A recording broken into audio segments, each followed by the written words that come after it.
Estaremos fazendo uma apresentação sobre a igreja medieval e eu escolhi essa foto aí bem bonitona pra gente falar sobre ela. Caso eu me atrapalhe ou erre alguma palavra, eu já peço desculpas. E é isso. Vamos lá. A igreja na Idade Média teve um importante papel no século V ao XV, tendo uma grande influência tanto no papel espiritual como no domínio material. Ao se transformar na maior proprietária de terras, numa época em que essa era a principal fonte de riqueza e poder político, naquela época a economia se ruralizou com o feudalismo, assim obrigando a igreja a deslocar para o campo onde bispos e abades se tornaram senhores feudais. Com isso, a igreja se tornou a mais poderosa instituição feudal. No mundo feudal, em que a sociedade se organizava numa base militar, uma das grandes funções da igreja foi lutar para preservar a ordem e a paz. A igreja medieval tinha também a função de administração da justiça em uma série de casos. Julgava baseado no direito canônico, regulando assim inúmeras relações e instituições sociais segundo suas leis. Para eles, a fé era a força dominante da vida do homem medieval. Os padrões éticos eram exclusivamente cristãos, e o inferno agia sobre a imaginação e seus medos, impedindo o homem de pecar. As características sobre a igreja medieval. Cada comunidade cristã possuía um bispo, eleito pelos fiéis, que dirigiam as dioceses. Os padres, responsáveis pelo ensino da religião, pelas cerimônias e por dirigir paróquias. Os diáconos eram responsáveis pela administração e assistência à população. Arcebispos dirigiam as arquidióceses e no topo da hierarquia estava o Papa, chefe da igreja, sucessor de São Pedro e fundador da igreja católica.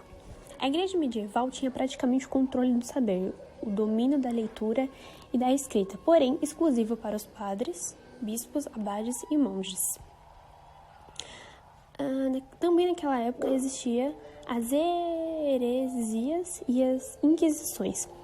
As heresias eram seitas, facções ou orientações contrárias aos dogmas da igreja.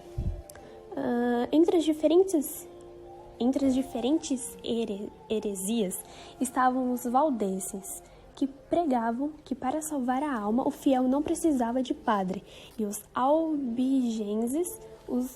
albigenses acreditavam em um Deus do bem, criador das almas, e um Deus do mal, que havia encerrado as almas no corpo humano para fazê-lo sofrer.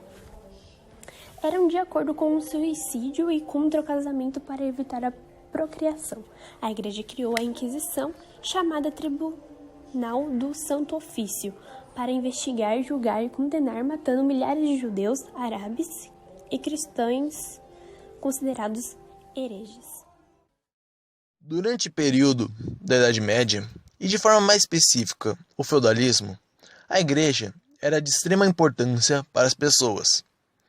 E a explicação para isso pode ser tomada em três vertentes. Para a primeira, voltaremos um pouco na história. Ao contrário do que muitos poderiam ter pensado ao verem a queda do Império Romano, a igreja não caiu junto com eles, mas pelo contrário, cresceu e muito. Isso se deve ao fato de que se aproximaram dos povos bárbaros, como os germanos e os francos, por exemplo. E conforme o mundo foi mudando, ela se tornou bem vista e pouco a pouco ganhou sua influência. Para completar, a segunda vertente era o conhecimento escrito que obtiveram. Isso era de sua herança romana. Isso fez com que toda a informação, ou pelo menos a maior parte dela, estivesse em posse deles, da igreja. Assim, eles eram essenciais para a época por causa desse detalhe, já que muitos não sabiam ler ou escrever, dependiam dela para passar as informações. O terceiro ponto era o poder político e influência sobre toda a sociedade.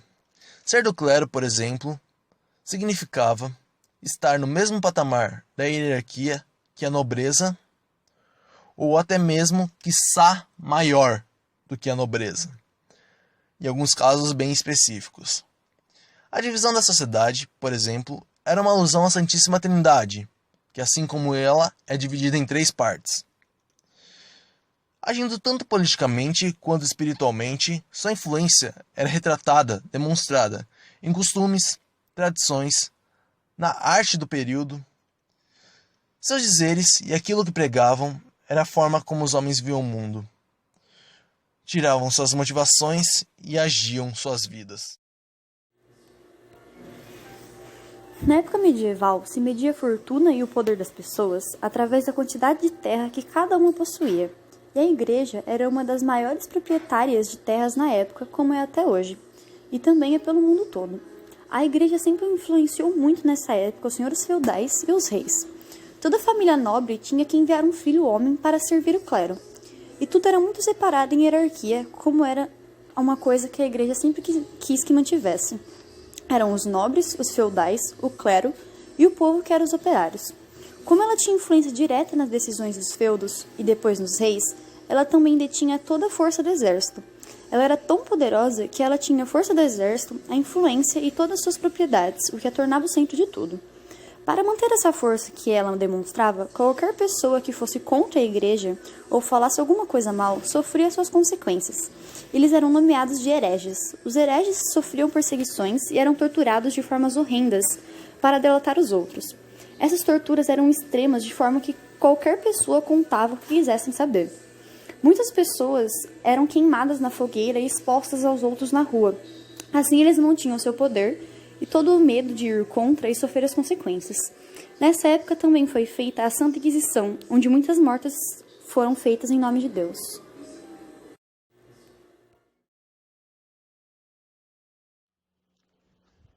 Vou falar sobre os componentes da igreja. Os principais, porque existem muitos outros. O primeiro deles é o Papa, que dirige a igreja. Depois o cardeal, que elege o Papa. Tem também o padre, que dirige uma paróquia. Tem o arcebispo primax, dirige uma arquidiocese, a arquidiocese mais antiga da região. O prior dirige uma ordem religiosa ou militar. O sacristão, auxiliar do paroco. O coroinha, auxiliar do sacristão. E o exorcista, que é auxiliar do exorcismo. Entre os séculos XI e XIII, a Igreja viveu diversas crises e mudanças. Contra a concentração de poderes materiais da Igreja, surgiram, por exemplo, vários movimentos que questionaram alguns dogmas cristãos, e por isso eram considerados heréticos. Os cátaros valdenses, paterinos, entre outros, condenavam a riqueza da Igreja e não se submetiam à autoridade do Papa. Os hereges foram combatidos com extrema violência pela Igreja Católica, principalmente após a organização do Tribunal de Santo Ofício no século XII. O julgamento chamava-se Inquisição do Santo Ofício. Dentre os pontos fundamentais estava a questão em que os senhores feudais não poderiam mais nomear os bispos da sua região, o fim do comércio dos bens religiosos e da imposição do celibato clerical e os movimentos das cruzadas. Na própria igreja existiam movimentos contrários ao seu envolvimento nas questões materiais e ao uso da violência contra os hereges. Eram os franciscanos e dominicanos, que pregavam volta da pobreza e com isso conhecidos como ordens mendicantes, que se misturavam ao povo procurando demonstrar a vida pobre e sacrificada do cristão. No entanto, eles foram incapazes de realizar a moralização definitiva da Igreja. Pode-se considerar que toda movimentação contra as interferências da Igreja Católica no mundo material, iniciada na Idade Média, acabaram originando a grande divisão dos católicos no século XVI com a Reforma Protestante. Arquitetura. A arquitetura medieval é também considerada uma arquitetura religiosa, de tanta influência que a igreja tinha. A sociedade medieval era extremamente simples e tinha por base as relações feudais. Localização. Durante o período medieval, a economia se ruralizou, com o feudalismo. A igreja, antes concentrada nas cidades, foi obrigada a se deslocar para o campo. Influência. Aproveitando-se da expansão do cristianismo, a Igreja alcançou a condição de principal instituição a disseminar e refletir os valores da doutrina cristã. Estabelecida em uma sociedade marcada pelo pensamento religioso, a Igreja esteve nos mais diferentes estratos da sociedade medieval. A própria organização da sociedade, dividida em clero, nobreza e servos, era um reflexo da Santíssima Trindade.